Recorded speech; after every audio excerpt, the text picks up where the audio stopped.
But there's two reasons people leave jobs. Number one is pay. If you do not pay them enough, they will just leave you for a higher paying. The second way now becomes first, because pay shouldn't be an issue, is people leave because of management. It's not about hiring really the wrong caregivers, it's about hiring the wrong leaders. Welcome to the Ral Room Assisted Living Podcast with your hosts, Charlie Cameron and Alex Schlau. This is your go-to show for cutting-edge insights from industry leaders in residential assisted living. Whether you're ready to launch your own assisted living business or looking to invest in this fast-growing, high-impact sector, we are here to equip you with the tools, strategies, and confidence you need to succeed. Get ready to ride the silver tsunami and change the future of senior care. Now on to today's show. Welcome back to today's episode of the Ral Room Assisted Living Podcast. I'm your host, Charlie Cameron, and today we are thrilled to have Snawing Alvarado joining us today. Snawing has a really interesting background. He's already got 3 assisted living homes since 2023, so it's 3 homes in 3 years, and has multiple under LOI in different states all over the place. It's going to be really interesting to dig into both your backstory, but also how you plan to scale. So thanks for joining us today. Of course, thank you for the invite. I'm pretty excited to share my story and tell people how I started, because I've scaled really quickly in just 3 years. Dude, it's impressive. It's impressive. And so let's back up. If you wouldn't mind, give us a brief introduction to you and where you are right now, but then also how you got into this assisted living journey. Yeah, man. So I was born in Dominican Republic, and I came to the United States when I was 8. I'm 30 now. In about a month, I'm going to be 31. But I came here when I was 8, and my mom moved us to the Bronx. And when we moved to the Bronx, we lived in Section 8 housing. And as many of you guys don't know, it's a pretty not so nice place to live, especially back in the day. There was like rat cockroaches everywhere. And I'm just like, damn, my mom moved us to the US for a better life, and it was everything but that. It was pretty bad. I wish I was back in the Dominican Republic just playing with cows.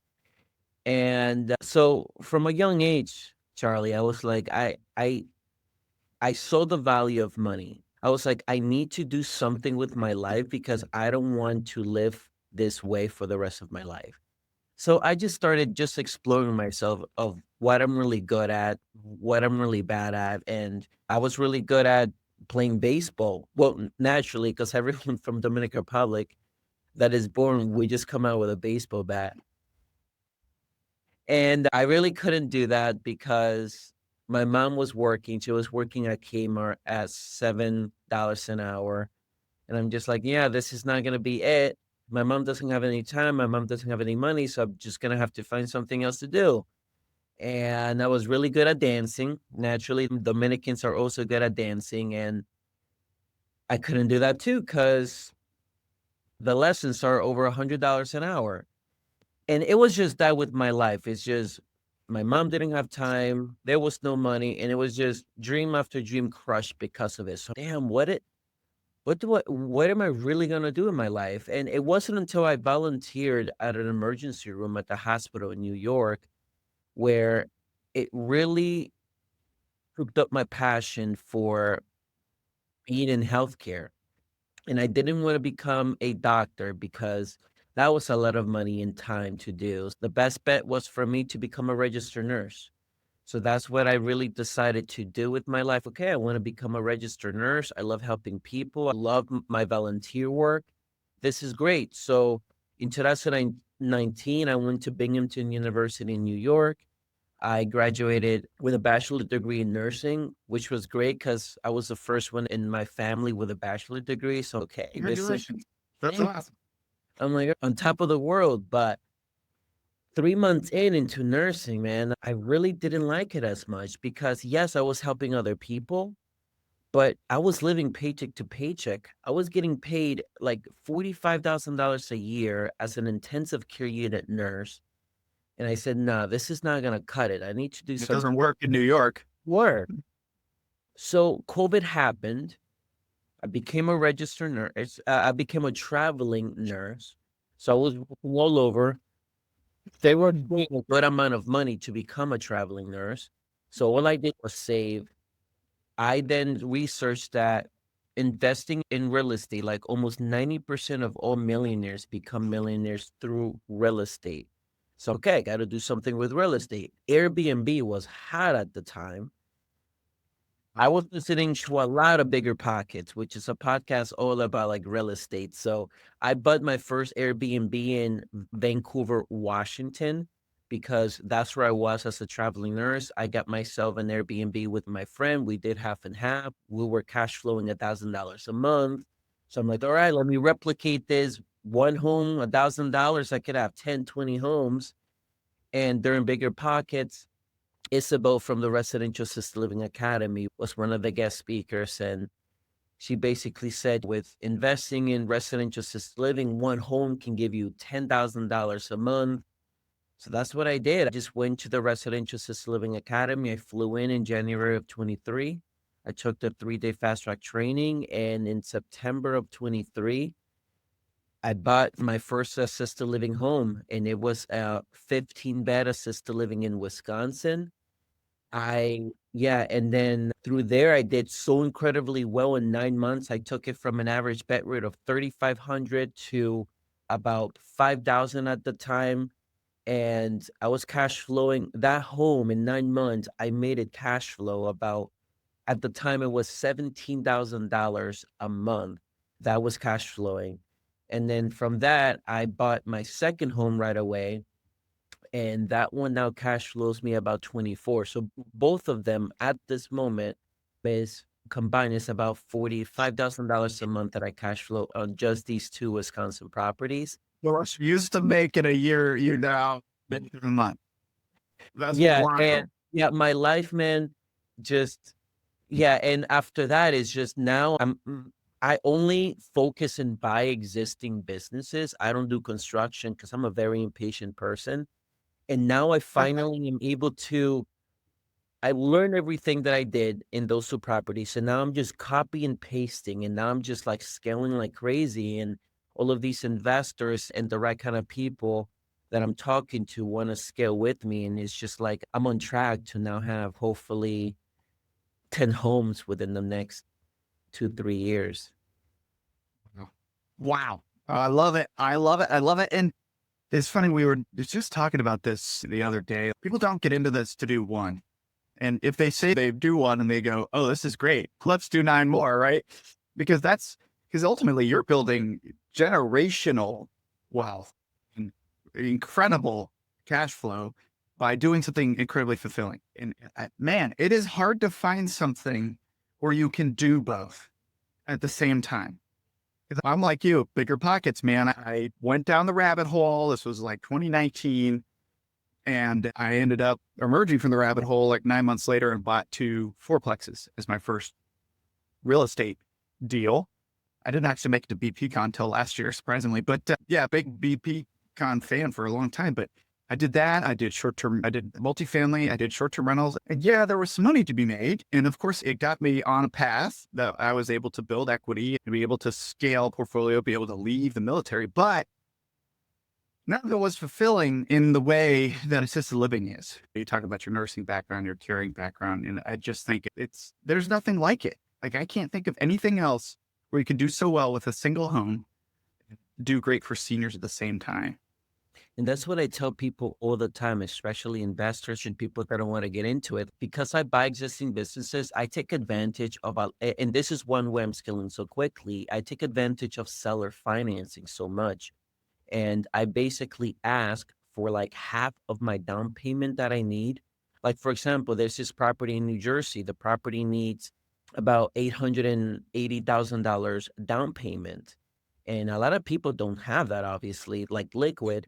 And so I asked the sellers, like, hey, can I borrow 440,000, half of my down payment, so I can only put 440 instead of 880? And she ended up saying yes. So now I'm going in and putting 440. That New Jersey property is going to expect it to make me about $37,000 a month. What investment in the entire planet right now where you invest $440,000 and making $37,000 a month. There's just like, there's no floor, like literally nothing. And the second property was also seller financing. I needed $200,000 for my down payment. I asked her for the full amount of $200,000, and she said yes. And I did it through SBA. I grabbed that $200,000 and I allocated it to my down payment. So the second property was a no money down deal at all. That's cool. That makes me $23,000 a month. Like, you can't do that with stocks. We can't do that with anything, honestly. And Yeah, I want to focus on the kind of creative financing and the scale piece, because we talk a lot about how to get started and things like that. And I do want to talk about financing for the first one in a minute, but it's wild because a lot of people think that creative financing, especially in the traditional real estate world, it's like hard, right? People don't understand it. The sellers don't understand it. It is tough to get a seller financing deal on a short-term rental or a long-term rental or any of those kinds of things, because it's just not typical. But in assisted living, the opposite is almost true. Like most of the deals that we've done and that our members are doing in the RAL room, I have some element of creative financing to them. Like the very last episode was one of our members, and she basically had the seller finance this home and then rolled that into an SBA loan to do the renovations. And so like, it's wildly more common because it's a unique asset class. So I think that at least for the time being, it's harder to finance. It's harder to come up with the equity for, and it's harder for these sellers to sell because it is so unique. It takes just a unique type of person who understands these operations to take it on. So in order to be able to sell, a lot of these sellers are almost forced to do seller financing, which as a buyer who's trying to scale, it's perfectly advantageous. I love that. Let's back up a little bit though. How did you were making $45,000 a year and you bought a 15-bed? Walk me through how you accomplished the financials, because a lot of listeners are going, I don't make enough money. I don't have enough equity. I can't do this. Tell them how you did. my first property in Wisconsin, I only had, mind you, only $20,000 to my name. Only 20,000. Okay. So I went from only $20,000. I did Airbnb, I did travel, but all of my money went into this Airbnb stuff. And by the way, I left a lot of money. I ended up selling that home with no gains at all. I know it's like a lot of people say, I went through that too. I bought that home. I only had 20,000 to my name. And my thing is always asking the seller why they want to sell and what's going on with them. This home was on market for 2 years, and I always look at how long it's been on the market. As I mentioned, I only buy existing businesses. I don't do renovations or construction. So when I look at existing businesses, how long have they been on the market? Okay, it's been on the market for 2 years. Especially this one was on the market for 2 years. If it's been on the market for 2 years, it's 1.2 million.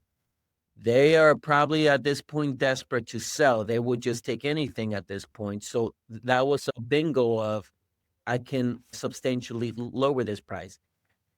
Long story short, 1.2 million, I lowered it down to $628,000. And that is how I got it for. With all of the capital reserve and the loan fees and all of that, my loan was about 880 at the end of it. I needed about $140,000 down payment. I only had 20,000. So what ended up happening is, because I went to the academy and they have some coaching packages, and because and no matter what you do, no matter if you go get training from them, from you, from anywhere, whatever money you spend, you can convince some bankers to use that as your down payment on the loan. So that could reduce your loan amount right there. So that's what I did. I also asked my best friend, who happened to be a registered nurse. I literally just went on my phone. I went to my contacts and I contacted every single person about this deal. And I said, hey, do you want to invest? And one of my friends said yes, gave me $80,000. And I said, I'll do it for 6.5%. every year. So I'll give you 6.5% like interest rate for 5 years. At the end of the 5 years, when I refinance, I will give you the money back. And he ended up saying, okay. And I ended up putting out of my own pocket $20,000 out of that. And that one now cash flows $21,000 a month. My second property, like I mentioned, it was 9 months into my first one. I wanted to look for my second one. And I was pouring so much money into my first business that I had $80,000 to my name 9 months afterwards. And I didn't have the money. So at the time, SBA wasn't as strict, and I can talk a little bit about how they changed the rules with this, but they weren't super strict. So that means that I needed 200,000. I asked 200,000 as a seller's note. I transferred that 200,000 note to my down payment for the SBA. I used SBA for all of my deals. And SBA said yes. So that one, like I mentioned, was a no money down deal whatsoever in order to do that. Right now, SBA is a little strict. They say you can use a seller's note for your down payment, but you can no longer do the entire down payment. You have to have skin in the game. So Yeah. right now, It's quite boring, you know? for right now, they say you can only use half of your down payment. So whatever your down payment is, if it's $100,000 down payment, you can get up to $50,000 seller's note for your down payment. And then the other, let's just say in my scenario, the other 50,000 can either come from you or an investor. So you can still be a no money down deal, but now instead of raising 100,000, you're raising 50,000, which if you bring a deal that is cash flowing you $20,000, asking for 50,000 from anyone is going to be like relatively easy. A lot of people think it's a hard thing, and it really isn't. Running a residential memory care home is not just a calling, it's a maze of licensure, paperwork, zoning regulations, and day to day challenges that can feel overwhelming. That's why so many successful operators partner with Legato Living franchise. Legato Living does more than just help you open a home. They help you open it the right way so you can stay focused on what matters, providing exceptional care to those living with dementia. And once your doors are open, it can get lonely at the top. As a Legato Living franchisee, you are never on your own.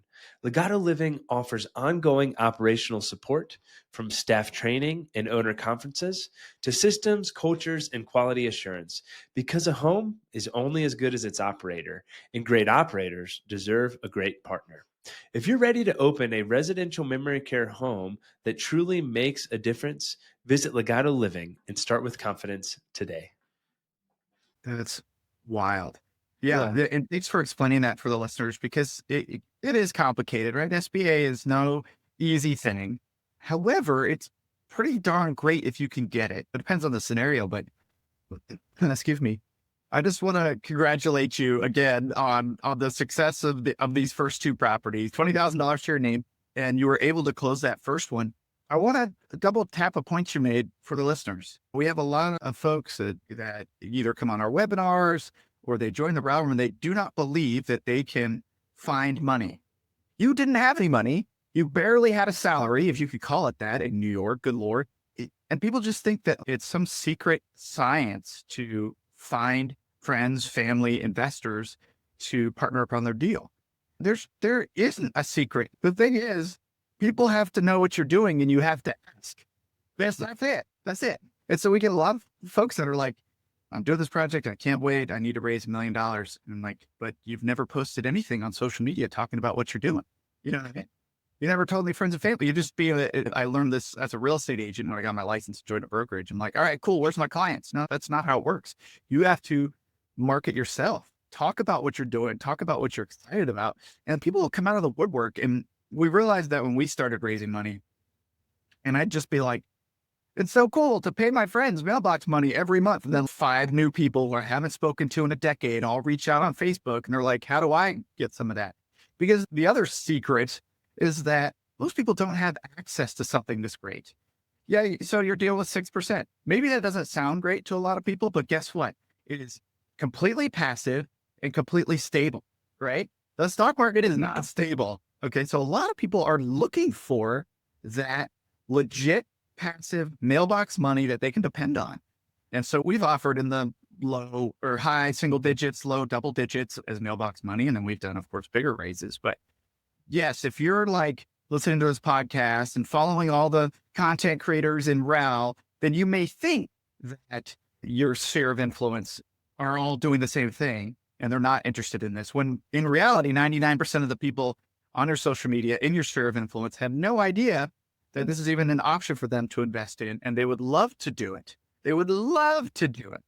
And by the way, they could do it with their IRAs as well. So let's not, and they can make better money doing that than they usually can with the stock market. I was a lot of people have it on their regular savings account, making 0.01% of their money. So even if you say 6%, there's nothing out there. Like people use like Marcus accounts, those high yield savings account. All of these people 0.65. You offer them 6. That's already a no-brainer. Plus, it's all backed through real estate too. So you can say your money is backed through the value of the real estate. You can even a lot of easy ways that I do, by the way. So I got the $80,000 from my best friend by basically saying this: I could give you 6.5%, but when I refinance and I get an appraisal, you know what? I'll give you 2% of whatever the appraisal value comes at. One, that 2% is not coming out of my own pocket. Really, it's coming out of the value of the real estate. So I'm not really losing anything. Plus, I gave him 2% just for actually believing in me. And I was just at dinner the other day with a long friend that I haven't seen in a long time. And he's a retired cop. He does have a lot of money, and he always invests in the stock market. And very briefly, I talked about assisted living, and I said, "Hey, if I need $500,000, and I know he has a little bit more than that, I say, hey, if you invest like $500,000 into assisted living, and I give you a 15% cash on cash return, do you think that would be okay?" He's like, "Yeah, where do I sign up?" And I'm I'm like, "Okay, let's talk a little bit about it." And it was just, and I didn't have to go into this whole investor mode and convince them. No, I know assisted living. I know people are getting old. Like I went through this with my own dad. So they understand the need of assisted living. So you don't really have to do a lot of convincing. The only thing you have to do, kid you not, is bring a nice deal together and say, this is what I have. This is what is projected to cash flow. And I'm telling you, it is like much easier than you possibly think, really convincing someone to give you cash for this, because there's nothing out there that is as safe. There's like a statistics where like 89% of deals for assisted livings are actually successful. It's a business that there's not a lot of default if you do it right and you work with the right individual. Yeah, as long as you got a decent operator. But the supply demand problem pretty much, I don't want to say guarantees, but it pretty much forces these businesses to be successful because there's just not enough, and there won't be. Guys, and we've talked about it plenty on this podcast. So go listen to those episodes because the demographics are wild. The need is wild. But yeah, you nailed it. You nailed it. Okay. I want to, and so I love talking about all this creative financing options. How did you do the third deal? And then tell me how many units are up to right now. And then we'll start talking about the LOIs and how you plan to scale. Yeah, so the third one now is a partnership actually, because that one's a little bit unfair to really go into because it was based on all of the experience that I have, and then someone actually asked me to partner up and be an advisor. So bought the deal, they bought everything, and then they gave me equity through that. That one is a 27 bed in Georgia. That one, it was no money down. I'm just acting as an advisor with equity percentage. It is good talking about the other one in New Jersey that I'm buying on my own, though. That one I got through a broker. It's a 19-bed assisted living. Average bed rate for all of these residents is about 10,500, which is wild. All memory care. Yeah. Yep. And it's like south of New Jersey by Thames River. And that one was 5.6 million. I offer 5.6 million. It was just doing so well. I said, I'll give you 5.6 million, but I don't want to put 880,000. Can I do a seller's note? Because at the time now SBA changed, I can't ask for 880. Now I have to ask for half. And they ended up saying yes. I happen to have 440 due to all of my savings for my 2 homes that I've saved over the last basically 3 years. So I just have liquid cash, and that's what I'm gonna do with that one. And again, I do a lot with SBA. So now I do, with this home, it's a combination of an SBA 504 loan to acquire the real estate, and then an SBA 7A to acquire the business. So the real estate is worth 4.6. I'm using a SBA 504 for that. And the other million to equal that 5.6 is being used as SBA 7A. So that is how I did that. My interest overall was lower because the 504 interest rates are much lower than an SBA 7A. So that one, I'm actually doing quite well. And it's projected to make, even after all of the expenses, about $37,000 a month on day one that I actually get this property. Okay, let's talk about how you are scaling from afar, right? Because and we recommend this as well. Like your first home, you should probably be local, right? Because you got to understand. The same was true with real estate. I bought my first home local. I was the property manager for 8 units initially, so I could understand how to hire a property manager or manage a property manager, right? So same kind of thing. Like you got to understand the business. The only way to do that is to be local first. You don't have to. You could partner up with somebody who is local, and you're more the, let's say, the real estate and the money raiser. Like there's ways that you don't have to be local, right? So I don't want to like prove that factor. Like our team, we have 5 homes that we've never stepped foot in that we lease out for assisted living, and then we have multiple developments that we are partnered on, but we're not local to those. We're not the main operator. So that in that case, that works. We're handling the other parts and pieces, mechanics of those developments. But talk to me about how you plan to continue to scale and to manage these and ensure that they're successful from afar. So I have been an absentee owner now for a whole year. I live right now in Queens, New York. And Okay. yes, I've been doing it now for a little bit over a year now, and I'm gonna continue doing that as well. So what I did, exactly what you mentioned, is be local in the beginning. Try to so. I'm not from Wisconsin, by the way. I was never from Wisconsin. Never in a million years that I thought I was gonna land in Wisconsin. I was in New York. Happened to find this Wisconsin deal online through a broker, actually. And once I figured out that this was a really great investment, I flew to Wisconsin, lived there for a year, made sure that everything was fine. I just wanted to become the administrator because I wanted to know everything about my business. I became the administrator, did everything that you can possibly imagine to do.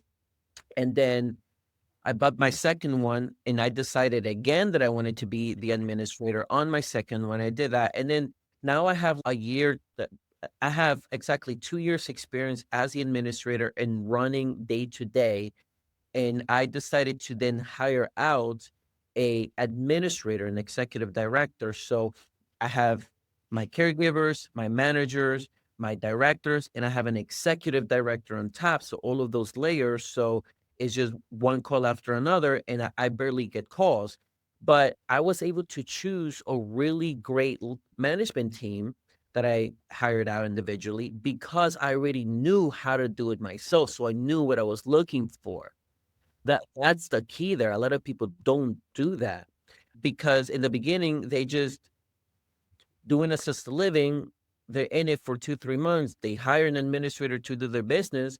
And then if they walk out at you the next day, then you're like, oh, screwed up. I'm like, what am I doing? I don't know how to run my own homes. If you don't know how to run your home, that's a little bit of an issue. So I didn't want to take that chance. So because of that, I became extremely good at hiring. So I do a lot of public speaking on staffing, and I have one of the lowest turnover rates out there. And it's just basically based on my experience of knowing how to hire and fire and just working on the boots on the ground. There's nothing really special about me. I now I am this staffing expert where I just know how to hire great leaders and I just spend time to hire those leaders. So that's what I'm gonna do. I'm going to the one in New Jersey. I am gonna spend maybe 2, 3 months there, try to hire the right person, and then go and scale other to other places. I don't want to hire my own management company. I think I'm my own management company. I'm really good at doing everything over the phone because I've done it, right? So if they have a question, I already know how to answer it. I'm not depending on a management company and other ones. So that's how I'm like scaling a lot quicker now. And I'm using AI. I'm using all of these platforms together. I have a virtual assistant that does my emails and all of that. So all of the platforms that I use is just copy and paste, copy and paste. So I'm using the same platform for all of my homes using VAs. So it reduces the amount of time I'm on my phone and on my computer. So that's how I'm feeling quick. You must have read Buy Back Your Time, I'm guessing. I did twice. I read it twice. Yep. Dude, there's a lot to unpack there. I think that staffing is one of the hardest things, if not arguably the hardest thing. The second maybe being finding residents. Tell me, what tips, tricks do you have for hiring the right caregivers and the right leadership? What did you learn along the way? And were there any mistakes that you learned from? Yeah, I just gave a 1-hour speech on this in Houston, Texas last week. We're actually hosting an event there in a couple weeks. We'll be there. Oh, are you? We said at the JW Marriott, Nice. Houston. Yeah. So staffing, I would just tell you this because there's a lot to unpack. But what I've noticed is so there are the top 2 reasons why people leave jobs in general, especially, by the way, unfortunately, residential assisted living is one of the highest turnover rates in the industry. Overall jobs is about 22% turnover rate in like jobs in general. In assisted living, 66% turnover rate, which is horrendous. But there's 2 reasons people leave jobs. Number 1 is pay. If you do not pay them enough, they will just leave you for a higher paying. So what I tell people is look at your competitors, see what they're paying, and just pay the same exact thing, or even better, pay them $1 more than everyone else. Then pay is not going to be an issue, right? So that leaves you. So I always say pay should never be an issue because it should be the same amount or $1 more. So pay should be out of the question. The second way now becomes first because pay shouldn't be an issue is people leave because of management. That is basically the number 2, which is the number 1 because we leave pay out of the question is management. A lot of these assisted livings have management issues where the owners always hire the wrong leader. It's not about hiring the wrong caregivers, it's about hiring the wrong leaders because if you just become a decent human being, you appreciate your caregivers, you say thank you, you learn their love languages because you don't want to give a $20 coffee gift card to someone that doesn't like coffee. Yeah, you feel good that you gave $20, but they don't appreciate that. That's not how they feel love. So I always say, learn their love languages, see how they feel, and then just keep following them. Make them feel appreciated all the time, and your caregivers are going to leave. But if you have an administrator that doesn't understand that or thinks that they're above everyone else just because they're the administrator making more money, they're going to keep leaving you. So there's I could talk about this for I kid you not, for hours on tips and tricks. But my number 1 tip is the administrator. If you're hiring someone out and you have consistent turnover, it is the administrator. What are they doing wrong? Are they being too bossy or being too micromanaged? Are they not appreciating the staff? And if you do not have an administrator and you're the one doing it and people are leaving, it is your problem. Look at yourself in the mirror. You're doing something wrong. The hard pill to swallow. Get some leadership skills and learn how to have a good culture because culture is key. It's the reason why people leave. Anyway, I'm very passionate about this topic, but Yeah, I could tell. I love it. I love it. I love it. Man, there's a lot to unpack there even, but leadership is a tricky thing. Leadership, being a leader and being a boss are two entirely different things, right? Being a boss just happens to be the position you're in and who's paying you. Does not command respect. Leadership is earned by how you treat people. amen to that.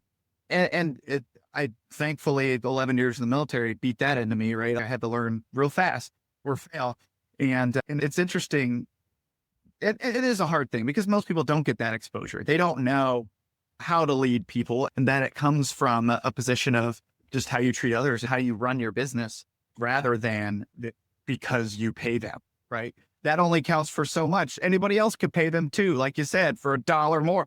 So it's less about that. And it's more about the environment. It's more about the culture. And it's more about maybe the opportunities you provide to them. And the love languages thing, I brought this up on episodes before too. So true. So true. It doesn't just apply to your significant other, y'all. Read that book. It is interesting. And it's really good to understand what makes people tick and what makes them happy, and really tailoring how you reward them in your business and how you treat them in your business based on that, because that's what makes forever employees, right? And makes them team members and not employees anymore. Dude, this is good stuff, dude. Oh, my goodness.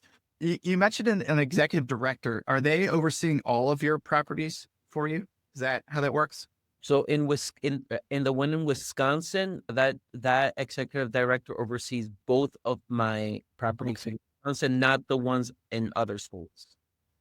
Like when I scale enough where I have 10 homes, I will have someone underneath me now that will take all the calls for all of them, that I will personally train on all of that, which I think will be my executive director now in Wisconsin, because she is just fabulous. And I talked to her about that. Hey, once I scale massively, you pretty much know everything that I know, because I trained her myself for literally 2 years. And she's like the mini me now. And I'm going to bring her up, and then she'll do all of my homes. That's awesome. And there you go. There's that leadership. You're mentoring her. You're teaching her. She's going to be able to elevate and grow with you. I mean, people love that. They'll stay forever. To be In able one to way that I know she'll stay forever too is I pay her a little bit more than any administrator in Wisconsin, but I also give her, she's always been so great. And I'm like, I am so afraid for her to leave somewhere else or go to a big box and make more money.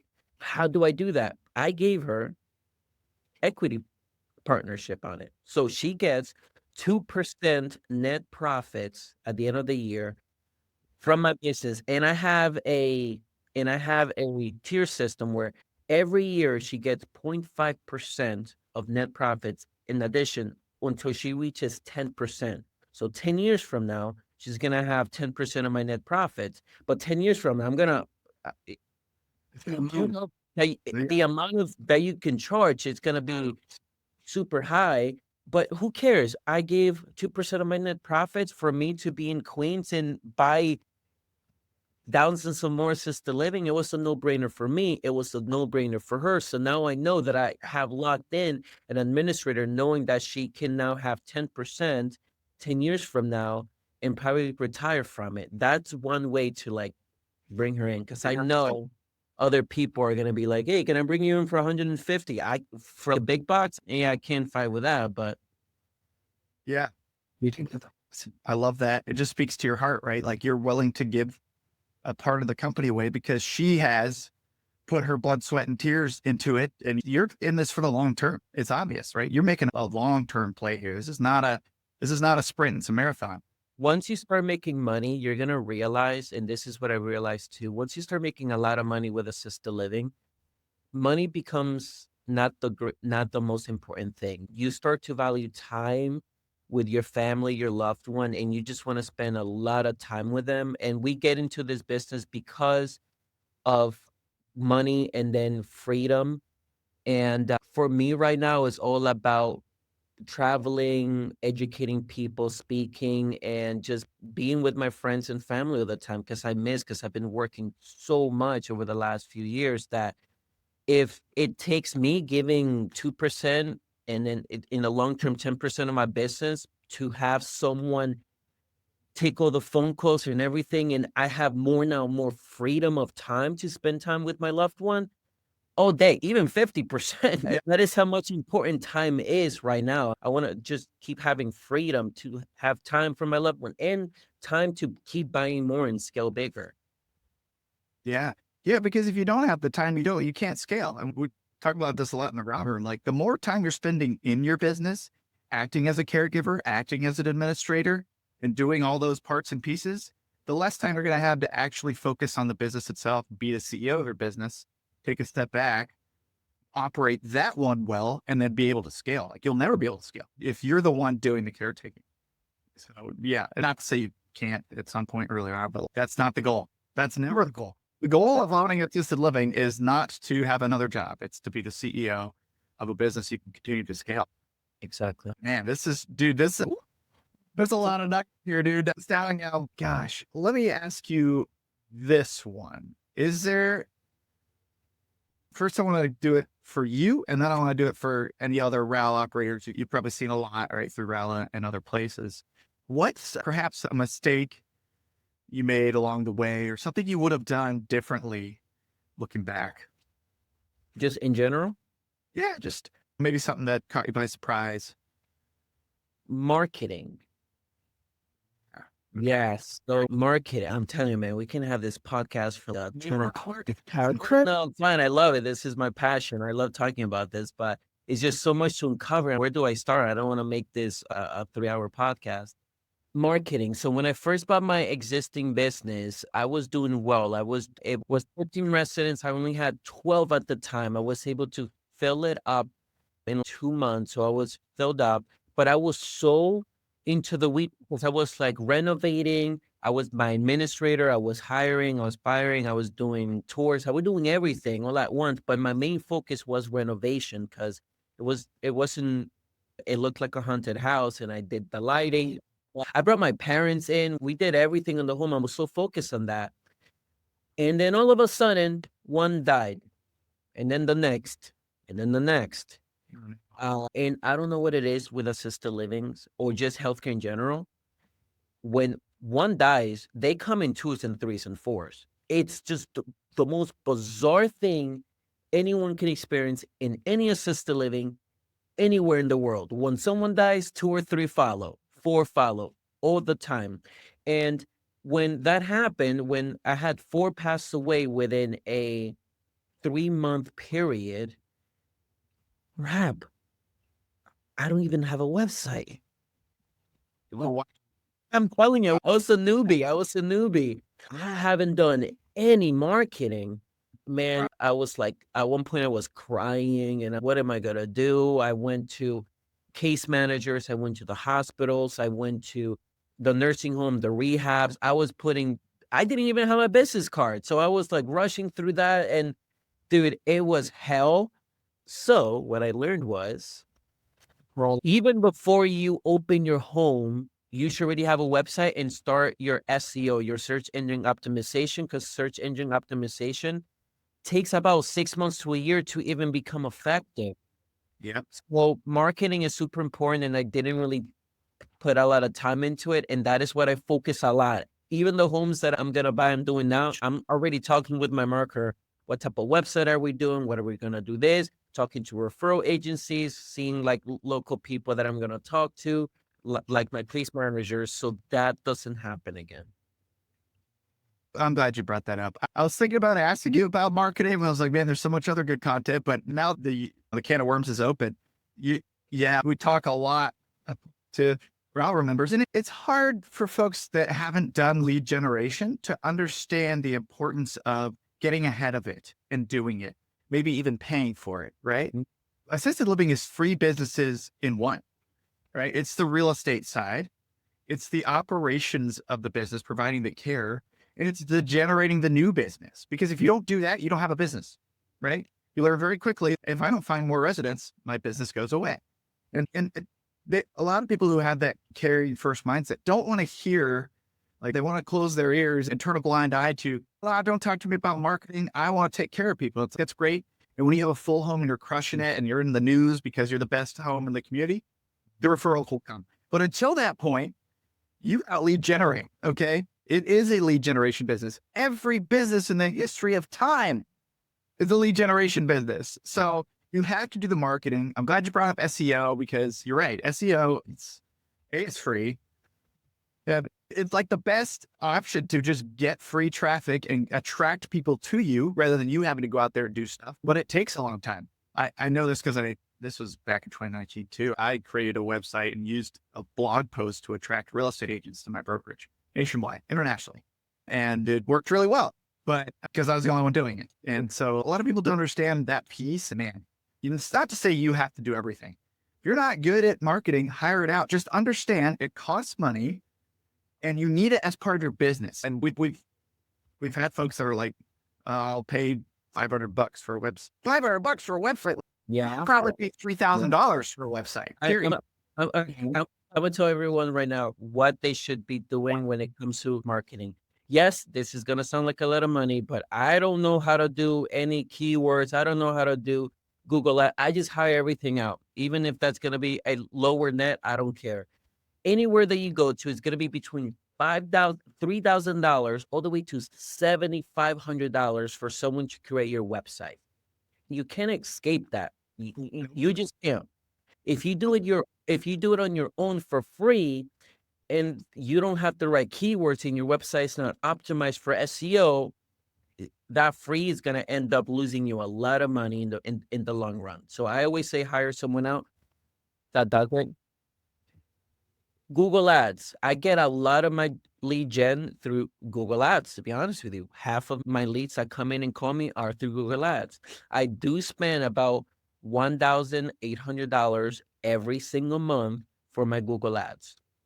You can spend about $500 all the way to $10,000, but there is a sweet spot that someone with Google Ad experience could help you out. So it's about $800 for that. If you hire someone to look over your SEO and your keywords so you can get, that's going to be, no matter where you go to, about $1,000 a month consistently every month. So about, let's just say $3,000 a month for a website, $1,000 a month for SEO, roughly about $1,800 for Google SEO. So that's about $2,800 every single month for your marketing. And that is not including Facebook ads, which might add another $300. So it's going to average out that you're going to spend about $3,000 every single month on your marketing. That is just something that you should always calculate on your analysis when you're looking for a home, and go through that. Just put $3,000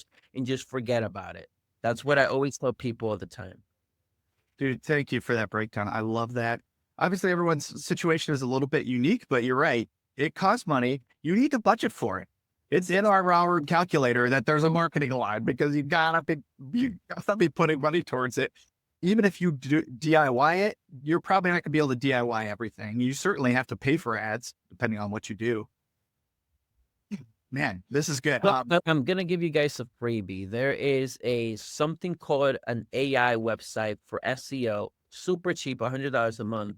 I'm not a part of it. I don't do it. Like, don't even use my name. I don't care. So it's just a nugget. It is Paige, Paige, from Merchants. It is an AI SEO. It's literally $100 a month, and AI does your entire SEO. It like connects to your Google Business profile, and it posts keywords for you a few times a month, and that dramatically increases your keywords for that. So interesting. Cool. Have to check that out. I'm all about, I mean, there's a bajillion AI tools out there now, but every time there's a really good one, I want to go check it out, because I'm an engineer by trade, my background. So I'm the nerd of the team, and I do all those kind of systems and AI and automation, and I love all that stuff. yeah. Okay. This has been amazing. We unfortunately have to wrap it up. Sally, what do you see as the biggest trends happening in residential assisted living over the next few years or right now? I think it's a trend that I think everyone really knows. There's what, like 76 million baby boomers. There's 10,000 people turning 65 every day. There's 4,000 people turning 85 years old every single day. We cannot build fast enough of these assisted livings. We just can't. So there's going to be more seniors that there are caregivers, more seniors that there are rooms available for them. This is a market that is going to blow up, and we are finally in. I am just so glad that I'm finally early to something, man. I feel like all of these people and billionaires, the .com and the real estate back, it's just like we're early for this. And I just encourage people to really take action and just get going. I'm not sure what you do and sign up for. You might have some educational program. Absolutely. Do you have some education program that you help students with RAL? Yeah. So really sign up for stuff like this, because that's how I started. I don't know how to do it alone. So I signed up for a program, and now I'm doing incredibly well. It just takes people to just take action in something. Where people are scared. They are. For anyone who's listening that's on the fence, what would you say to join a program, or what other? Honestly, if you do not know, I would say join a program. Honestly, I'm being a little biased because that's how I actually started, and that's how I'm doing extremely well, is by joining a program. The thing is, like, a lot of people, like you mentioned, they're scared.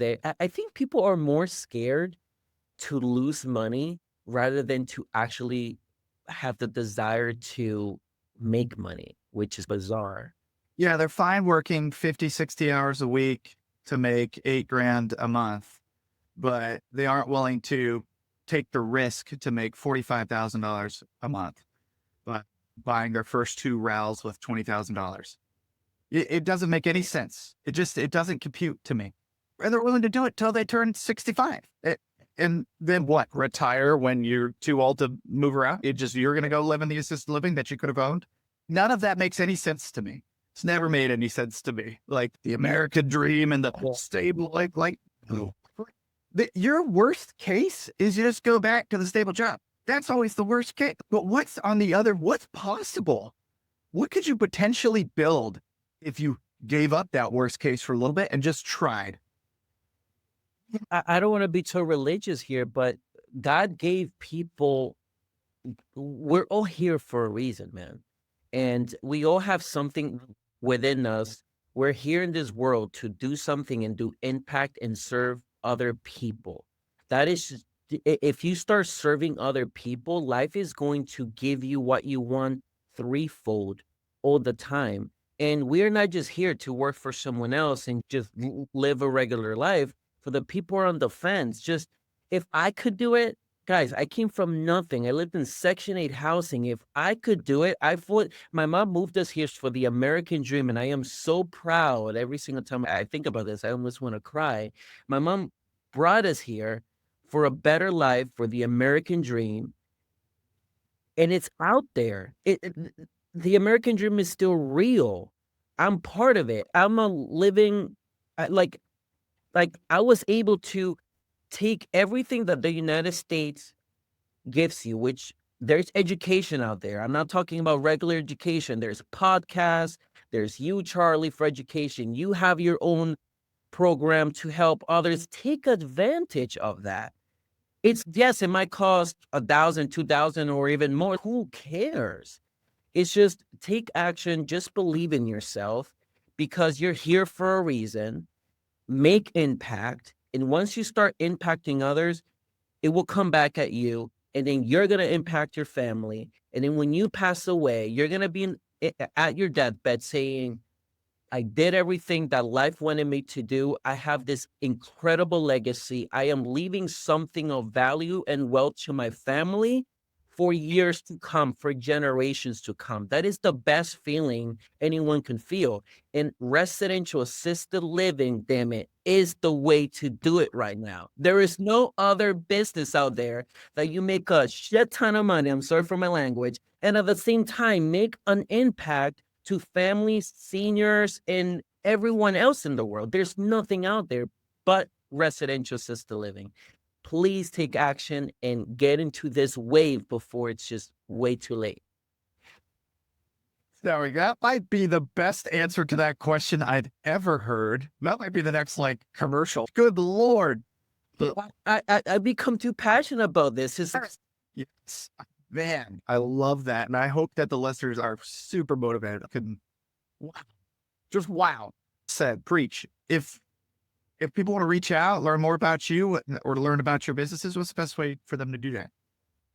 Social media, I like literally anywhere. I'm the only one in the world with the same Snawing. So if you literally just put my name on Instagram, LinkedIn, or Facebook, you guys can search me up there. And that's just the best way to learn about me and just keep on just tracking what I'm doing, because I always post what I'm doing on social media. Dude, I can't wait to have you back on in a year and hear how you now have 20 homes, because I feel like if anybody could do it, it's going to be you. Dude, congratulations on all your success. Just what an epic story, man. I'm very happy for you. Thank you so much for coming on today. It's been an awesome learning from your experience. Thank you so much, Charlie. It was nice meeting you today. All right, man. We'll see you again in a few more episodes. You got it. Bye, Charlie. Thank you for tuning in to the Raw Room Assisted Living Podcast. We hope you found today's episode insightful. If you enjoyed it, make sure to leave us a raving 5-star review. And a quick review helps more listeners find the show and more seniors get the exceptional care they deserve. And don't forget to subscribe so you never miss an episode. And just so you know, we have prepared some free resources for you to help you succeed in residential assisted living in addition to this podcast. Head over to theralroom.com, that is theralroom.com, to download our free 10-step guide to launch your first or next residential assisted living home, or our 10 reasons to passively invest in residential assisted living ebooks. And if you're ready to take the next step and make real moves in the RAL industry, join us in the RAL Room Mastermind. It is an exclusive community where we deep dive into everything you need to launch and grow your own residential assisted living business. You'll get access to recorded courses, live calls with industry experts, a RAL calculator, resources and tools, like-minded entrepreneurs, funding opportunities, and an expert networking community to help you along your journey. Be sure to join us next time on the RAL Room Podcast as we continue to explore the world of residential assisted living with more great guests. See you then.